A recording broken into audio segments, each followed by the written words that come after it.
102 ફૂટ પાણી ભરાય. એના દરવાજા 12 દરવાજા છે. એ તમે 12 દરવાજા ક્યારે ખોલતા હોવ છો ભાઈ તમે? 12 દરવાજા પાણી જે રીતની આવક હોય એ રીતના ખોલવાનું હોય. સપાટી કેટલી થાય પછી તમે દરવાજા ખોલો એમ?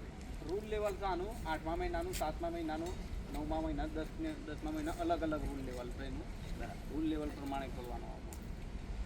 10મા મહિનાનો 622 ભરવામાં આવે. બારે બાર ખોલવાની જરૂર પડે ખરી? હા, પડે. પાણીની આવક વધારે હોય તો પડે. દરવાજા તમે ખોલો એટલે આગળ કોઈ વોર્નિંગ વોર્નિંગ આપવી પડે. એટલે નીચેના ગામડાનો એલર્ટ કરવા પડે. બરાબર છે. કિનારાવાળા. હા, રાત હોય તો રાતે. એટલે એલર્ટ માટે તમે કઈ વ્યવસ્થા કરો? અહીંથી દૂરના ગામડા તો કંઈ સાયરન સંભળાય નહીં, તો એના માટે શું વ્યવસ્થા છે? એના માટે દરેક ગામડાના સરપંચોને એમના માટે ગામના હોય ને એમને જાણ કરવામાં આવે. બરાબર, એમને જાણ કરવામાં આવે. જાણ કરે એટલે એમને પોતાના ગામમાં કરી દે. પોતાના ગામ માટે એ બધા ચોમાસું હોય કે જ્યારે છોડે ત્યારે બધા એલર્ટ થઈ જાય. બરાબર છે. જાગતા રહો, જાગતા રહો, નકર જાતા રહો. અને એલર્ટ ના કરવામાં આવે તો શું થાય? તણાઈ જાય ને રાતોરાત. ગામડામાં પાણી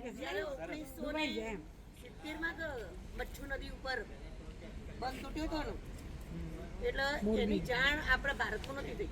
એ પહેલા અમેરિકા વાળા ઇંગ્લેન્ડમાં થઈ હતી. અંગ્રેજો જ્યારે આપણે અહીંયા રાજ કરતા હતા ને, તો એ લોકોને ખબર પડી હતી કે અહીંયા ભારતમાં આ નદી ઉપર આ ડેમ તૂટે છે.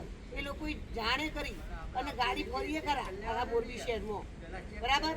પણ જેવી જાણ થઈ એ પહેલા તો ડેમ તૂટી ગયો અને આખું મોરબી શહેર તારાશ થઈ ગયું. એમાં ટૂંકમાં ધરોઈ ડેમ વિશે તમને ખબર પડી બધા બાળકોના? હા, ટૂંકમાં તમે જે ખેતરમાં પાણી વાળો છો ને લેરનું, એ ક્યાંથી આવે છે? એ અહીંથી એનો સીધી લાઈન ચાલુ થાય.